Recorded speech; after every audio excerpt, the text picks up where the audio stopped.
Certainly a pleasure to be back once again to participate in one of these history-making events for our sport, and I'm sure you'll all agree what a wonderful day it has been. Well, Russ Nutting got into a race car for the first time in 1957 and won the very first feature he competed in. Not many start that strong, and I'm sure that many at the time felt that it must be a fluke or at best beginner's luck. Time has certainly proven otherwise. Russ may in fact be the most prolific racer ever out of Maine. He has competed at some 28 different racetracks in the United States and Canada, has won some 200 feature events behind the wheel of everything from a street stock to a super modified. Russ is likely the only driver, at least that I know of, who has competed and won in 6 different decades, and he says he intends to win in his 7th decade. I first saw Russ in 1960 at Beech Ridge driving his number 85 Bomber, where he was a frequent winner. My most vivid memory, however, from the 1960s wasn't a win, but was one of the most spectacular wrecks I'd ever seen. It was 1962, and Russ had come from the rear of the A-class field with his new 111 cut down, when out of turn 2, he rubbed wheels with another Hall of Famer, Phil Libby, and shot up the dirt embankment that used to line the backstretch, much like the one at Thompson in the old days. Well, it looked like the car had been shot out of a cannon. And when it came down, it struck nose first on the crash guard, vaulted back into the air, cartwheeled the length of the backstretch, coming to rest near the turn 3 pit road exit. I included this as a testament to the builder of that car, who was, of course, Russ Nutting himself. And I'm sure many remember that 111. At that time, it was a cut down. Today, you see it outside as a coupe. It was known certainly as ahead of its time for fine craftsmanship. And I really wondered back at the time if many of the cars competing could have withstood such a violent crash. Well, Russ is probably one of the most highly respected chassis men in Maine. And because of this ability, he has served as tech director at a variety of tracks, including Beech Ridge, Oxford Plains, Star, and Lee, spanning over 20 years. This level of respect and his wife Darlene's sales ability certainly laid a foundation for R&D racing and fabrication, where Russ has built and rebuilt winning race cars of all types and has completed impressive restoration work. As a driver, Russ has collected a total of 5 championships at 3 different tracks, plus an Open Series championship at Oxford Plains.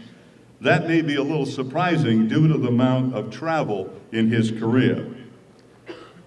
As many will remember, it was Pete Fiandaca who was labeled the Traveling Man. But that certainly would have been a fitting nickname for Russ as well. As mentioned earlier, Russ has competed at some 28 different racetracks. He is one of the drivers highlighted in Lou Boyd's book, Hot Cars and Cool Drivers, for his success at Westboro and the Pines. Russ is one of those drivers, I believe, if he had concentrated on 1 or 2 tracks, probably would have won a multitude of championships. But it was the challenge of running at different tracks against different competition that just seemed to inspire him. I found a clipping indicating where he had run Epping on Saturday night, Seekonk on Sunday, Claremont on Monday, and he had been in Canada and won at Riverglade Speedway the previous weekend in New Brunswick, Canada. There were times that he would leave Beech Ridge on a Saturday night, drive to Lebanon Valley, New York, to compete on a Sunday afternoon. So to call Russ Nutting Maine's Traveling Man, I think, would have been appropriate. Well, there's so much more, and of course it's impossible to completely highlight such a long and varied career. I believe one of the highest compliments anyone can receive is to be highly regarded by one's peers. When I asked some people who know Russ very well how they would describe him, this is a bit of what I heard. A great craftsman, a skilled welder, very knowledgeable, stubborn, determined, a real individual, a perfectionist, and a great driver. And this soft-spoken Downeaster is still going strong. At this time, it's my pleasure to welcome Russ Nutting forward to accept his induction into the New England Auto Racers Hall of Fame. Thank you, Bruce. You're an extremely hard act to follow. I'm not sure I even did all those things. Anyway, I guess I have to finish the story about the rabbit because I brought it up. I was racing supers at Arundel one night, back in Charlie Elliott days. I was following Dick Batchelor coming off in 410. Rabbit comes out on a racetrack, hops underneath Batch's right rear. Batch goes sailing in it backwards into the one-tail mall. Rabbit didn't do well either.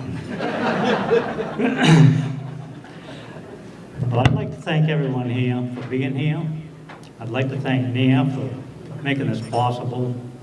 And one additional thank yous, I think you have to thank everybody from the promoters to the track owners to the track officials to the car owners to everybody. It takes all of us to make this thing work. Special thanks go to a group of my special friends from Maine that brought the race car up that's out in front, which I had no knowledge of. There's some kind of conspiracy, I believe.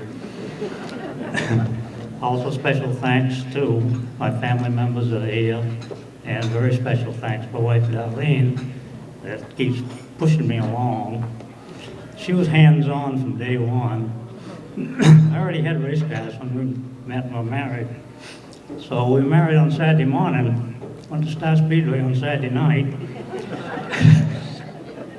Got the car unloaded, got rained out, loaded back up, soaking wet.